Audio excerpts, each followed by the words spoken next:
जय जिजाऊ. या ठिकाणी आपण पाहतोय पुण्यावरून अनेक मराठा बांधव या ठिकाणी आदरणीय मनोज जरांगे पाटलांना भेटण्यासाठी आलेत. कालचा जो दौरा होता मराठवाड्यातल्या अनेक जिल्ह्यामध्ये मनोज जरांगे पाटील फिरले. त्यामध्ये बीड असेल, लातूर असेल, परभणी असेल, नांदेड असेल, पुन्हा बीड आणि पुन्हा आंतरवाली सराटी या ठिकाणी पोहोचलेले आहेत. आणि आत्ता सकाळी त्यांची पाटलांसोबत भेट झालेली आहे, पाटलांसोबत चर्चासुद्धा झालेली आहे. आणि त्यांच्याशी आपण संवाद साधूया की नेमकं काय चर्चा झाली आणि म्हणजे पुण्यावरून आपण एवढ्या लांबून या ठिकाणी पाटलांना भेटण्यासाठी आला आहे. तर तुमच्यासोबत दादा तुमचं नाव एकदा मला सांगा आणि तुमची काय चर्चा झाली पाटलांसोबत ते पण मला कळू द्या. माझं नाव विकास डोक. आम्ही खरं तर आज पाटलांची भेट म्हणजे आंतरवाली म्हणजे आम्ही सकाळी निघताना सांगितलं की आमची मराठ्यांची पंढरी आता आम्हाला मनोजदादांना आम्ही एक विनंती करायला आलतो की पुण्यामध्ये एक संवाद बैठक झाली पाहिजे आणि त्या संवाद बैठकीचं आमंत्रण द्यायला आलो आहे, त्यांची वेळ मागायला आलो होतो. आणि दादांनी आम्हाला आता सकारात्मक सांगितलेलं आहे की बाबा 2 दिवस उद्या तुम्हाला मी माझी वेळ सांगतो म्हणून. आणि त्यांना जे देवाचं दर्शन घ्यायचं आहे तर त्या वेळेलाच आपण एकाच वेळेला आपण संवाद बैठक घेऊ असं त्यांनी आम्हाला शब्द दिला आहे.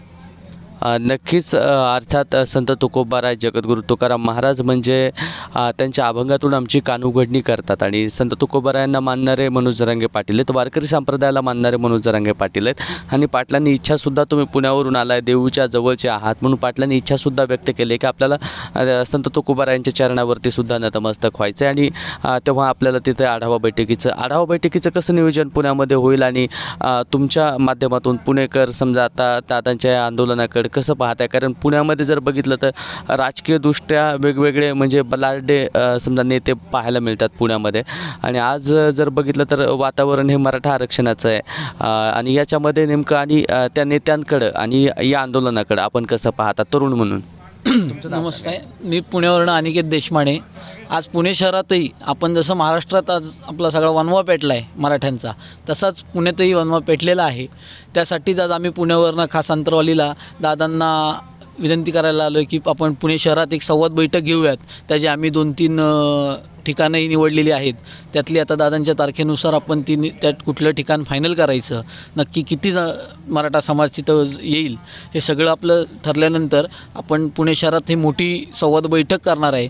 आणि महाराष्ट्रात जेवढी कुठं गर्दी नसेल झाली तेवढी पुण्यात चांगली गर्दी होईल आणि मराठा समाज एकत्र त्या ठिकाणी येईल दादांचे विचार ऐकायला. त्यासाठी आम्ही तिथं आलेलो आहे. नक्कीच दादांचे विचार प्रबोधित करतात, दादांचे विचार आम्हाला प्रेरणा देतात. आणि म्हणून कारण प्रेरणा ज्यावेळेस मिळते त्यावेळेस पुण्यातून आंतरवालीकडं एवढ्या छोट्याशा गावाकडं यावंसं वाटतं. म्हणजे कुठंतरी ऊर्जा स्रोत आपल्या मनातला किंवा मराठा समाजाविषयीचा आदर निर्माण आपल्या प्रत्येकाच्या मनामध्ये झालेला आहे. आणि सर्व मंडळी तुम्ही पुणेकर या ठिकाणी आलेला आहेत. दादा तुमच्या आता समजा हे जर बघितलं तर तरुणांचंही मत ऐकलं, यांचंही मत ऐकलं, तुमचं काय मत आहे आंदोलनाच्या विषयी आणि तुम्ही काय सांगाल? मनोज जरांगे पाटलांना कसा पाठिंबा आहे किंवा मनोज जरांगे पाटलांच्या विषयी वेगवेगळ्या पद्धतीतून राजकीय असतील वेगवेगळी माणसं काही बोलायला लागली आहेत त्या संदर्भामध्ये कसं पाहता? आणि दादांची आज काल बघितलं वडवणी असेल, मानवत शहर असेल, प्रचंड मोठ्या आढावा बैठकी त्या ठिकाणी वसमतमध्ये सुद्धा प्रचंड मोठी आढावा बैठक झाली आणि आता शासन गुन्हेसुद्धा दाखल करतं आहे. याच्याकडे कसं पाहताय तुम्ही? नमस्ते, मी पुण्यावरून आलो आहे. माझं नाव यशवंत जगताप. प्रथम मी हे सांगू इच्छितो की जरांगे पाटील यांना बघताना माझ्या दृष्टीने, वैयक्तिक माझ्या दृष्टीने, जसे छत्रपती शिवाजी महाराज हे युगपुरुष झाले तसे आज आमच्या मराठ्यांसाठी जरांगे पाटील हे मला वैयक्तिक युगपुरुष वाटत आहेत. आणि तुम्ही आत्ता विचारल्याप्रमाणे राजकीय लोकांनी वगैरे जे काय आरोप केले किंवा काय, कुठलाही एक सर्वसामान्य घरातून जरांगे पाटलांची आज जी पब्लिसिटी झालेली आहे, एखाद्याची प्रगती होत असताना त्यांच्यावर शिंतोडे उडवणारे, खुद्द महाराजांवर शिंतोडे उडवले गेले. जरांगे पाटीलांवर जे काही शिंतोडे उडवत आहेत ते नक्कीच त्यांच्यासाठी प्लस पॉईंट असावा असं मला वाटतं आहे. नक्कीच तो प्लस पॉईंटच ठरतो आहे, कारण आपण मागच्या ज्या आत्ताच्या काही आढावा बैठकी बघितल्या, बैठकीचं रूपांतर सभेत होताना पाहायला मिळतं आहे. म्हणजेच तो प्लस पॉईंट ठरतो आहे, कारण मराठा समाज आता रस्त्यावरती म्हणजे जास्त उतरायला लागला आहे. कारण गावातल्या प्रत्येकजण आता बोलतो आहे की दादांना बदनाम करण्याचं षडयंत्र आहे, ते षडयंत्र या शासनाचं आपल्याला हाणून पाडायचं आहे. म्हणून प्रत्येकजण रस्त्यावरती येतो आहे, रस्त्यावरती आपल्या भावना व्यक्त करायला या ठिकाणी उतरलेला आहे. आणि ह्या सगळ्या ज्या गोष्टी येतात आपण पाहतोय. आणि तुम्ही ज्या पद्धतीनं बोललात की माझ्या वैयक्तिक असं मत आहे की युगपुरुष मी ज्या पद्धतीनं छत्रपती शिवरायांना मानतो त्याच पद्धतीनं आज मनोज जरांगे पाटलांना मानतो आहे. आणि नक्कीच महाराष्ट्रातला बराचसा समाज, बरेच जवळपास बांधव मनोज जरांगे पाटलांना तेवढंच मानतात. कारण छत्रपती शिवरायांचा इतिहास जर बघायला गेलं तर प्रामाणिक नेतृत्व, प्रामाणिक म्हणजे शिवरायांच्या सोबत लढणारे अनेक मावळे होते. आणि त्या मावल्यांच्या जर बघितलं तर इतिहास ज्यावेळेस लिहिला जातो त्यावेळेस त्यांची नावं येतात. आणि तुम्ही पुण्यावरून या ठिकाणी आला आहे आणि कुठे जरी इतिहास लिहिला गेला जर असेल तर आपलं सुद्धा कुठं ना कुठंतरी पुणेकरसुद्धा या ठिकाणी आले. पुणे आलं म्हणजे तुम्ही सगळे आलात असाही इतिहास लिहिला जाणार आहे. दादा, तुम्ही कसं पाठिंबा देता आंदोलनाकडे आणि काय म्हणून पाहता, म्हणजे कसं पाहता या आंदोलनाकडे? या आंदोलनाकडून बघण्याचा दृष्टिकोन एवढाच आहे की जे आत्तापर्यंत जे ह्याच्या अगोदर जे झालं आहे, बहुतेक आंदोलन झाले, सगळे झाले, पण एक कुणाकडे तरी नेतृत्व पाहिजे होतं. ते दादांच्या रूपाने आमच्या मराठा समाजाला एक प्रामाणिक आणि चांगलं, निस्वार्थ आणि प्रेमळ, की सगळ्यांना असं शांत स्वभावाने आंदोलन करा, सगळं करा व्यवस्थित असं सांगणारं एक मराठा समाजाला एक नेतृत्व मिळालेलं आहे. की आज अनेक वर्ष झालं, 70-80 वर्ष झालेत अण्णा पाटलानंतर जे नेतृत्व मिळालं ते आज जरांगेच्या रूपाने मिळालं आहे. की बाबा हे समाजासाठी तळागाळातल्या आज मराठा समाजाच्या मुलांवरती जे शिकून पण त्यांच्यावर अन्याय झालेला आहे. आज 195, 200पैकी जर 200, 180, 170, 175 मार्क मिळत असन आणि 95-90 मार्कवाल्याला जर ॲडमिशन मिळत असन किंवा नोकरी मिळत असन तर हा मग मराठा समाजावर अन्याय झाल्यासारखा आहे. आणि तो अन्याय आज 70 वर्ष भोगलं आहे समाजाने. आणि कुठंतरी एक आशेचा किरण जरांगे पाटलामुळे आज बहुतेक जणांना कुणबीचे दाखले मिळालेले पण आहेत. हे एक योगदानच आहे ना. हा एक समाजाला एक चांगलं नेतृत्व मिळालेलं आहे. आणि बहुतेक समाजाच्या सगळ्या तरुण वर्गामध्ये आज जरांगे पाटलाची एक क्रेज निर्माण झालेली आहे. मराठा योद्धा म्हणून आज स्वतःच्या कुटुंबाकडे दुर्लक्ष केलेला माणूस जो समाजासाठी लढतो आहे आणि त्यांचा प्रामाणिकपणा हे आमच्या समाजाला, तरुण वर्गाला एक प्रेरणादायी ठरलेला आहे. म्हणून आज आम्ही पुण्यावरून मी तर 1-2 महिने झाले की आंतरवाली साईडला जाऊन दादांना भेटायचं. दादा आज माझी ती इच्छा पूर्ण झाली. आणि आज इथून पुढं बी माझ्या समाजासाठी मी काही करायचं आहे, काय समाजासाठी जे योगदान देता येईल तेवढं आम्ही आमच्या पुणेकरांच्या वतीने, बिबेवाडीकरांच्या वतीने, करवीनगर, कोथरूडचे आमचे जे मराठा बांधव आहेत परिसरातले आलेले, ह्यांच्या वतीने आम्ही जे प्रयत्न करता येईल समाजासाठी ते आम्ही करत राहणार, एवढं मी तुम्हाला ग्वाही देतो. नक्कीच काय माहिती आहे का, पुणेकर ज्यावेळेस आपण मुंबईला निघालो आणि मुंबईमध्ये निघाल्यानंतर पुणेकरांनी असेल, संबंध महाराष्ट्रातल्या प्रत्येक व्यक्तींनी मराठा समाजातला जो काही व्यक्ती येतो आहे त्यांच्या जेवणाची, राहण्याची, पिण्याच्या पाण्याची सगळी सुविधा पुणेकर ह्या सगळ्या मंडळींनी केलेली आपल्याला पाहायला मिळते. कारण ज्या वेळेस मराठा समाज रस्त्यावरती येईल त्या वेळेस आमचा भाऊ म्हणून आमचं कर्तृत्व म्हणजे कर्तृत्ववान आमचं नेतृत्व जे म्हणजे आदरणीय मनोज जरांगे पाटील आहेत, त्यांच्या पाठीशी खंबीरपणे उभं राहण्यासाठी पुणेकर या ठिकाणी सज्ज आहेत. दादा, तुम्ही इकडे या ना 1 मिनिट फक्त. आणि हां, तुम्ही त्याच्याबद्दलही बोललात. मी मगाशी बोललो की ज्या पद्धतीनं दादा काय बोलले माहिती आहे का, की यांच्या बोलण्यात एक गोष्ट आली, छत्रपती शिवरायांनासुद्धा बदनाम करण्याचं षडयंत्र केलं होतं. संत ज्ञानेश्वर महाराजांनासुद्धा बदनाम करणारं षडयंत्र होतं. त्याबरोबर संत तुकोबारायांनासुद्धा कीर्तनं मंदिरात करू दिली जात नव्हती, म्हणजे एवढी बदमाश लोकं होती. तर ही ज्या वेळेस एखाद्या व्यक्तीवरती शिंतोडे उठवले जातील, ज्या वेळेस एखाद्या व्यक्तीवरती वाईट बोललं जाईल त्या वेळेस ती व्यक्ती प्रखर आणि एकदम जसं सोनं उजळून निघावं त्याच पद्धतीनं ती व्यक्ती उजळून निघत असते. आणि आदरणीय मनोज जरांगे पाटील त्याच पद्धतीनं सोन्यासारखं, आणि त्याला समजा म्हणजे सोन्याला किती जरी काही जरी केलं, कुठंही जरी सोनं पडलं तर सोनंच असतं. आणि त्याच पद्धतीने हे खरं सोनं मराठा समाजाला लाभलेलं आहे. दादा, तुम्ही या ठिकाणी मनोज जरांगे पाटलांना बोलताना बोललात की मी त्या ठिकाणी होतो. मग अशी तुम्ही म्हणलात की दादा आम्ही तर ओबीसी म्हणजे कुणबी मराठा आहेत, पण आम्हाला तुमच्यासाठी आम्ही भेटायला आलो आहे. आता तुम्ही या ठिकाणी जर बघितलं तर कुणबी मराठा आणि मराठा समाज हा वाद या महाराष्ट्रामध्ये जर बघितलं तर काही नेते आहेत कोकणातले किंवा ते नेते वाद निर्माण करतात. त्या वादाकडे तुम्ही कसं पाहता आणि ते म्हणताय की कुणबी मराठा वेगळा आणि मराठा वेगळा, असं त्या संदर्भात तुम्ही काय बोलाल? नमस्कार, मी पुण्यातनं आलो आहे, मच्छिंद्र डुमरे. तर मी स्वतः ग्रामीण भागातला, जुन्नर भागातला आहे, पुण्यात नोकरीला आहे. स्वतः मी कुणबी केलेलं आहे, माझ्या मुलांचं कुणबी केलेलं आहे. पण मला हे केव्हा समजलं, जेव्हा माझा 90-95% मुलगा ॲडमिशनला जातो, सरकारी नोकरीत जातो, तिथे अदर कास्टमधला मुलगा कुठल्याही कास्टमधला तो 70-80% असतो. तिथं फीचाही फरक पडतो. आमचं म्हणणं एवढंच आहे, जर आमचे मुलं हुशार असतील त्यांना नक्कीच त्याच्यामध्ये आरक्षण मिळलंच पाहिजे. आता जरांगे पाटील जे करतात ते अख्ख्या महाराष्ट्रातील, अख्ख्या पूर्ण महाराष्ट्राच्या मुलांसाठी किंवा लोकांसाठी करतायत. आणि त्यांना फक्त त्रास देण्यासाठी किंवा त्यांच्या आरोप करतात किंवा शिंतोडे उडवतात, तो सगळे राजकारणी लोक आहेत. आता ती त्यांचं कर्म पुढं मागं भोगतीलच. त्यांनी किती शिंतोडे उडू द्यात, त्यांनी कितीही काही करू द्यात, टोटल सगळे राजकारणी. पण जरांगे पाटलांबरोबर आपला 60-65% मराठा समाज आहे. आणि जे कुणबी किंवा मराठा जे शेतकरी आहेत ते सर्व कुणबी मराठा शेतकरी सर्वजण कुणबीच आहेत. आता सरकार त्यावर काय षडयंत्र करेल, काय आरोप करेल, काय करेल, त्या सगळ्यांना फक्त मराठा समाज, जो 60-65% मराठा समाज आहे, तो चांगलं चोख उत्तर देणार. राजकारणामध्ये, निवडणुकीत हे त्यांना उत्तर देणारच आहे. आता आमचं म्हणणं एवढंच आहे की आम्ही 400-500 किलोमीटर पुण्यातनं आलेलो आहे. म्हणजे तो माणूस काहीतरी असेल गरीब घरातला, त्याला कोणाचे वैयक्तिक स्वार्थ नाही, त्याला गाड्या घोड्यांचं घेणं नाही, एसटीडीचं घेणं नाही. आरोप करणारे जे सर्व जे आहेत राजकारणी ते कोट्यावधी घोटाळा करणारे, पैसे खाणारे, लुबाडे करणारे आणि इकडून तिकडं इलेक्शनमध्ये उड्या मारणार आहेत. पण हा मराठा समाजाचा प्रचंड प्रामाणिक माणूस, आमच्याच म्हणजे तरुण वयाचा माणूस आहे, पण त्यांनी मराठा समाजाच्या मुलांसाठी, लोकांसाठी एवढं करतो आहे का त्याची प्रत्येक मराठा समाज नक्कीच पुढे इतिहासात त्याची भविष्यात जाण ठेवली पाहिजे, हे माझं म्हणणं आहे.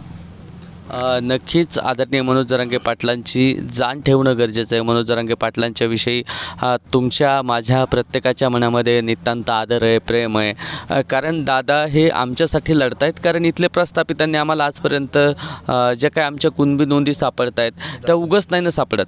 कारण आम्हाला कुणब्यांना, शेतकऱ्यांना पूर्वीच आरक्षण दिलं होतं आणि ते आरक्षण आमच्यापासून लपून ठेवण्याचं काम इथल्या प्रस्थापितांनी केलं आणि ते आमचं आरक्षण कुणाच्या तरी घशात घालण्याचं कामसुद्धा इथल्या प्रस्थापितांनी केलेलं आहे. आणि ह्या प्रस्थापितांच्या विरोधामध्ये बंड पुकारण्याचं काम आदरणीय मनोज जरांगे पाटलांनी केलं आहे. दादांना कितीही बदनाम करण्याचे षडयंत्र करण्यात आले.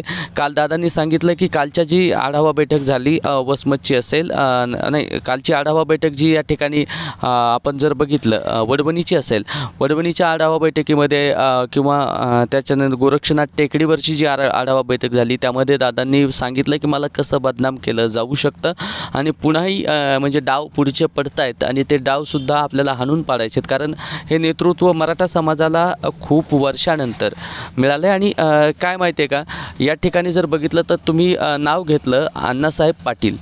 अण्णासाहेब पाटील ज्यावेळेस आमदार असताना त्यांनी गोळी घालून घेतली स्वतःला आणि संपवलं.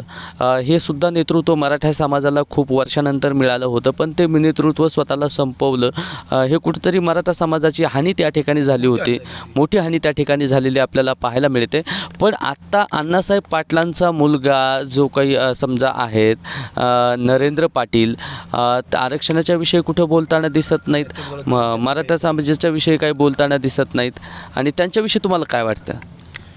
त्यांचं अण्णा पाटलाचं नेतृत्व, हे नेतृत्व त्यांच्याविषयी आम्हाला काही हे नाही. पण ह्या माणूस काय मराठा समाजाचे एवढं म्हणजे हा राजकीय माणूस झालेला आहे. त्यामुळे राजकीय माणसाचं आणि ह्या समाजाचं आम्हाला काही नाही. आम्ही राजकीय माणसाबद्दल बोलणार नाही. नरेंद्र पाटला, अण्णासाहेब पाटलांच्या तिथं जाऊ आम्ही नतमस्तक होऊ, पण नरेंद्र पाटलांबद्दल बोलू शकत नाही. ही राजकीय लोक पूर्णपणे स्वार्थी. आता पाटलांनी एक वाक्य वापरले तिथं की ज्यांचं कुणबी झाले त्यांनी आंदोलनात सहभागी व्हा, स्वार्थ जागा होऊन देऊ नका. आणि हा आमचा निस्वार्थी नेता आहे, नो सेटलमेंट नेता आहे. सगळ्यात महत्त्वाचं म्हणजे आत्तापर्यंत किती मोर्चे निघाले, भरपूर जण सेटलमेंट झाले, पण हा एकच नेता आहे की नो सेटलमेंट आहे, म्हणून लोक इथपर्यंत येतात. ते राजकीय लोक आता ते बदनामीचं जे तुम्ही म्हणताय ना की शिंतोडे उडवले, त्या संगीताताई, परत वानखेडे म्हणा किंवा तो बारसकर महाराज म्हणा किंवा खोने महाराज हे बोलले, पण त्यांचं आम्हाला एवढं वाईट वाटलं ना. तेवढे आमचे जे मराठा आमदार तिथं विधानसभेत बोलले, विधान परिषदेत बोलले की फडणवीस आमचे देव आहेत काय, त्यांच्यावरती त्यांना शिंतोडे उडवल्यानंतर राग आला. संगीता वानखेडेचं स्टेटमेंट घेऊन तुम्ही SIT लावताय. हे असले मराठ्यांचे आमदार आहेत ना, नरेंद्र पाटलांनी सुद्धा जो सपोर्ट करायला पाहिजे होता, आज सगळ्यात पहिल्यांदा नरेंद्र पाटील इथं पाहिजे होते की त्यांच्या वडिलांचं एवढं मोठं कर्तृत्व आहे. अहो, पैशापेक्षा तुमच्या पदापेक्षा आज पाटलांचं जे प्रसिद्धी झाली, पाटलांना जो मान आहे, आज देव झाला आहे. पाटील देव झाला आहे घराघरात. हे त्यांना करायला पाहिजे होतं नरेंद्र पाटलांना. पद महत्त्वाचं नाही.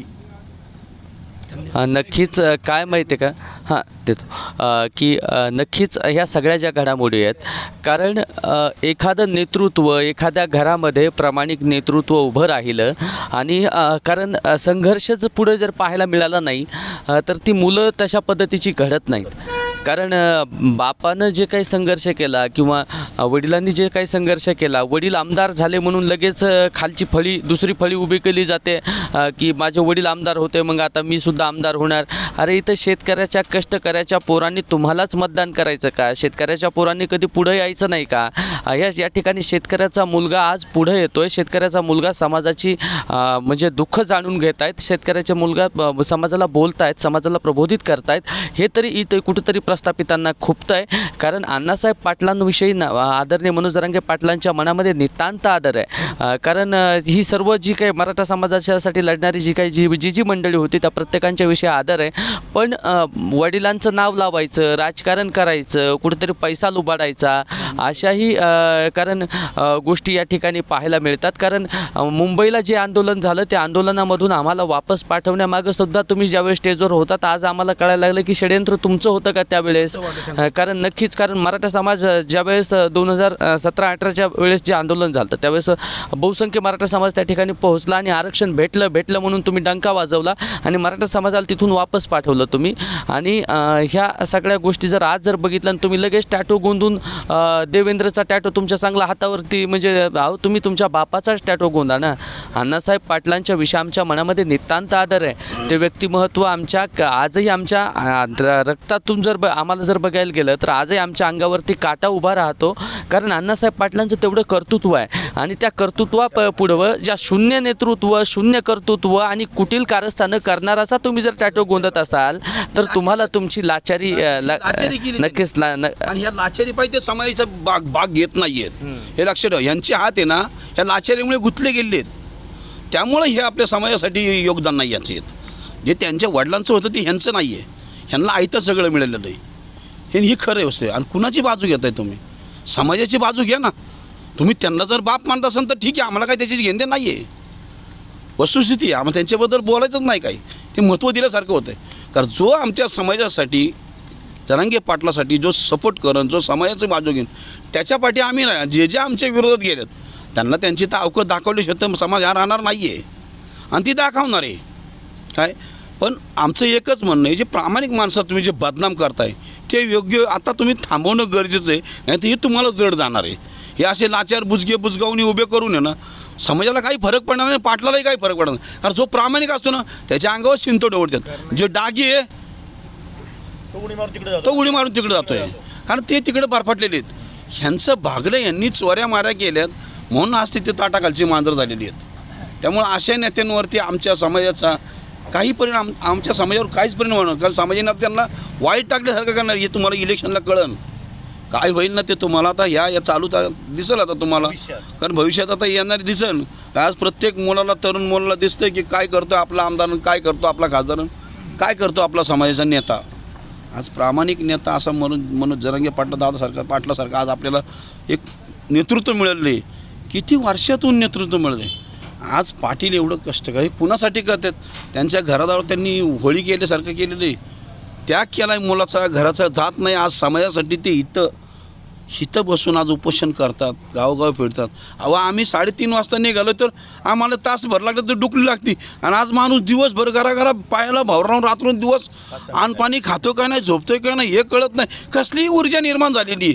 ह्याचं कारण एकच आहे, समाज पाठीमागं आहे आणि दादा प्रामाणिक आहे म्हणून हे सगळं चाललेलं आहे. आणि अशा प्रामाणिक माणसासाठी आम्ही पुण्यावरून इथं आलेलो आहे आणि आमचा कायम सपोर्ट राहणार आहे. काही आलं काय झालं तरी आमच्या समाजासाठी, मुलांना लेकराबाळासाठी पाटील बांधतोय. मग त्यात आमचा बी खारीचा वाटा आहे म्हणून आम्ही इथपर्यंत आलेलो आहे. आणि ह्यासाठी आम्ही पाहिजे तो त्याग करायला तयार आहे. नक्कीच पाहिजे तो त्याग करण्यासाठी मराठा बांधव सज्ज आहेत, कारण पाटलांच्या विषयी मनामध्ये आदर आहे. दादा तुम्ही पुढे या, तुमचं नाव सांगा, कुठून तुम्ही आलाय? पुण्यावरून मी आलो आहे, विजय मराठी. फक्त एक मराठा बांधवांना विनंती आहे, मराठी बांधवांनी हलक्या कानाची होऊ नका. कोणी बातमी होल सोडली, हां आता ही बाकीची मंडळी तुम्ही बघा, नावं घ्या, ह्यांच्या प्रॉपर्ट्या फक्त बघा तुम्ही किती हजार 2,000 रुपयाच्या प्रॉपर्टी आहे त्यांच्या, हां आणि ह्या माणसाला काय प्रॉपर्टी आहे बघा, आणि त्यांच्या ह्यांच्यावर लांछन ते ओढावतात. फक्त हलक्या कानाची मराठी बांधवांनी होऊ नका आणि एकजीव व्हा बस. नक्कीच 1,000 2,000 कोटीच्या प्रॉपर्ट्या ज्यांच्या आहेत आणि ती लोक बदनाम करताय आणि हलक्या काळजाचं आपल्याला व्हायचं नाही. कानाचं नक्कीच हलक्या कानाचं, मराठा हलक्या काळजाचा नाहीच आहे. हलक्या कानाचं, कारण काय होतं की भिंतीलाही कान असतात, भिंतीही म्हणजे असं काहीही बोललं जातं आहे, काहीही या गोष्टी सांगितल्या जातात. आणि आता हा सोशल मीडियाचा आहे आणि ही युनिव्हर्सिटी जर बघायला गेलं तर ही जर आज जर बघितलं, फेसबुक, व्हॉट्सअप, इंटरनेट या सगळ्या युनिव्हर्सिटीमधून आला मेसेज की केला फॉरवर्ड, आला मेसेज की केला फॉरवर्ड, आणि ह्या सगळ्या गोष्टी जर आपण कुठंच त्याच्याकडे लक्ष देत नाहीत, कारण त्याची शहानिशा करत नाहीत, खरं काय सत्य काय. आत्ता वडीगुद्रीमध्ये एक हॉटेल आहे, त्या हॉटेलविषयी सुद्धा एका जे महाराष्ट्र न्यूजनं एक बातमी लावली की 87 लाख रुपयाचं जेवणाचं बिल झालं. कुठलं हॉटेल? पुण्यात एखादं हॉटेल आहे का एका दिवसाचं 87 लाख रुपये जेवणाचं बिल होईल? इथे ही वडीगुद्रीतलं सांगितलं. अशीच बदनामी पुण्यामध्ये जेव्हा मनोज जरांगे पाटलांची रॅली आपल्या पुण्याकडनं जालन्याकडनं मुंबईला गेली होती, त्यावेळी पुण्यातला सर्वसामान्य माणूस, आम्हीसुद्धा तिथे लाखभर भाकरी चपात्या वैयक्तिक कॉन्ट्रीब्युशन काढून, आतासुद्धा आम्ही जेव्हा निघालो 10-12 जण पुण्यातनं, तर आम्हाला मित्रांचे फोन आले ते, तुमच्या गाडीचे पैसे देऊ का, तुम्हाला नाश्त्याला पैसे देऊ का, तुम्हाला जेवायला पैसे देऊ, तुम्ही कोणालाही विचारा. आम्ही अजून जरी आलो तर आम्ही सकाळी यांना 4 वेळा म्हणलं आपल्या गाडीचं डिझेल राहू दे म्हणले, जाऊन येईन येस तर माझ्याकडून डिझेल म्हणले. ही अशी येताना आम्ही सकाळी येताना काय गावाचं नाव करंजीजवळ आम्ही नाश्त्याला थांबलो, तिथे कोणतरी आम्हाला एक बांधव भेटले, म्हणजे कुठनं आलेत तुम्ही? ते कुठेतरी शिक्षक समितीवरती, अकोलकर सर कुठेतरी शिक्षक समितीवरती ते अध्यक्ष होते. म्हणजे कुठनं आले? पुण्यावर आले. मला जरांगे पाटलांना भेटायला चाललो आहे. त्याने आम्हाला थांबवलं, म्हणजे चहा, नाश्ता, पाण्याच्या बाटल्या हे माझ्याकडनं. ही मराठी माणसाची नीतिमत्ता, धोरण आहे. हे राजकारण्यांसारखं कुत्र्यासारखं इकडून तिकडं उड्या मारणं, 1000 कोटीचं करप्शन करणं, एकमेकांना आरोप करणं, यांनी 70,000 कोटी खाली, त्यांनी 50,000 कोटी खाली, त्याच्या मागे ईडी लावायची, SIT लावायची, मग त्याला कुत्र्या मांजरागत आपल्या ताटाखालचं मांजर करायचं. जरांगे पाटील सेटलमेंट माणूस नाही, आणि इथं बसलेले बऱ्यापैकी पाटील देशमुखामधलेच आहेत. त्यामुळे हे त्यांच्या पाठीमागं चांगलं हो वाईट हो चांगलंच होणार, त्यातलं कोणी हलणार नाही आणि फिरणार नाही. आता मग आपलं आंदोलन आत्तापर्यंत झालं ते उपोषण किंवा असे लमसम आंदोलन झाले, असं कुठलंही उद्रेक असं आंदोलन झालेलं नाही आहे. सरकारने तो अंत बघू नये, नाही तर हा 60-65-70% मराठा समाज आहे, सगळेच जण असे शांत किंवा असे आंदोलन करणारे नसतात. जसं ते आता जसं दिल्लीमध्ये चालू आहे, किती उद्रेकाचं आंदोलन चालू आहे, ते सुद्धा सगळे शेतकरी बांधव आहेत. उद्या त्यांची जसं म्हणणंही होतं का मराठा आणि जाट एकत्र यायला पाहिजे, तर ती वेळ पुढं भविष्यात राजकारणी लोकांनी ह्या समाजावरती किंवा महाराष्ट्रावर आणू नये, ही आमची विनंती आहे.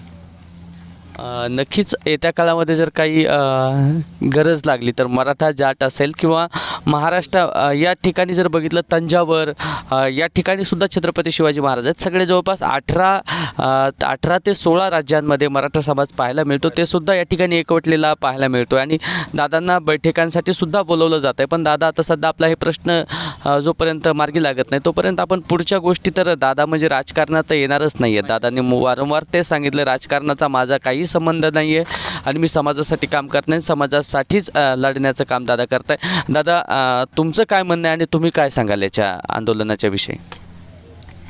नमस्कार.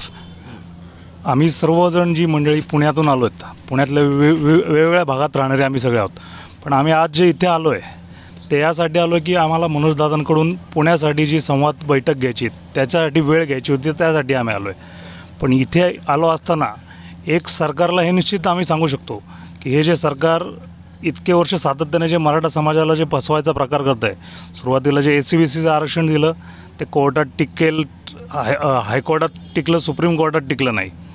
नंतर हे जे आंदोलन 7 महिन्यापासून मनोजदादांच्या नेतृत्वाखाली जे चालू आहे, अखंड मराठा समाज मनोजदादांच्या मागे उभा राहिलेला आहे. का तर ते इमानदारीने आमच्या पुढच्या जनरेशनसाठी हे आंदोलन उभं करत आहेत, त्यांच्या भवितव्याची चिंता आहे म्हणून ते करत आहेत. मुळात या आंदोलनाची बेसिक मागणी अशीच होती की 50%च्या आतून OBC मधून मराठ्यांना आरक्षण दिलं गेलं पाहिजे, यासाठी हे आंदोलन होतं. हा संपूर्ण मराठा समाज जेव्हा मुंबईला गेला, मुंबईत जी अधिसूचना काढण्यात आली, ती अधिसूचना कायम करणं गरजेचं होतं. पण ती अधिसूचना विशेष अधिवेशन घेऊन कायम न करता जे न टिकणारं परत 50% वरचं आरक्षण देऊन मराठा समाजाची फसवणूक या सरकारनं केलेली आहे. दुसरं असं, जे सर्वेक्षण झालं मराठा समाजाचं, त्यामध्ये साधारण 32% मराठा समाजाची संख्या आहे महाराष्ट्रात, असं त्यांनी आकडेवारी काढली. जर 32%, तर मग त्या कायद्यानुसार आणि नियमानुसार ते 16% आरक्षण दिलं गेलं पाहिजे होतं. त्यातही 6%ची फसवणूक मराठा समाजाची हे सरकार का करतं आहे? कारण त्यांना हे 10%चं जे आरक्षण आहे 50%च्या वरचं जे टिकणार नाही हे त्यांनाही माहिती आहे. ही फक्त निवडणुकीपूर्वी मराठा समाजाची बोळवण करण्याचं काम चालू आहे. त्यामुळं आजही मनोजदादा आणि अखंड मराठा समाज याच मागणीवर ठाम आहे की मराठ्यांना 50%च्या आतून OBC प्रवर्गातून आरक्षण मिळालंच पाहिजे. त्याशिवाय हा लढा थांबणार नाही. आणि ज्या अनाजी प्रवृत्ती आहेत, ज्या अनाजी प्रवृत्ती आजही समाजात आहेत, ज्या अनाजी प्रवृत्तींनी तुकाराम महाराजांना बदनाम करायचं षड्यंत्र केलं, संभाजी महाराजांना बदनाम करायचं षड्यंत्र केलं, त्या अनाजी प्रवृत्ती आजही आपल्याला समोर आहेत. त्या प्रवृत्तींना एकच सांगणं आहे की तुम्ही काही करा, पण मराठा समाज तुम्ही पसरवलेल्या अफवांवर विश्वास ठेवणार नाही. आणि जे मनोजदादा जरांगे पाटील आमच्या समाजासाठी करत आहेत, त्यांच्या मागे आमचा समाज कायम असाच एकवटून मागे राहणार आहे. नक्कीच संपूर्ण समाज मनोज जरांगे पाटलांच्या पाठीमागे राहणार आहे. ही सर्व दृश्य आपण पाहतोय आंतरवाली सराटीतून, आणि असंच आपण भेटत राहूया. आपला मित्र उदय भिसे पाटील. जय जिजाऊ, जय शिवराय. धन्यवाद बांधवांना. धन्यवाद.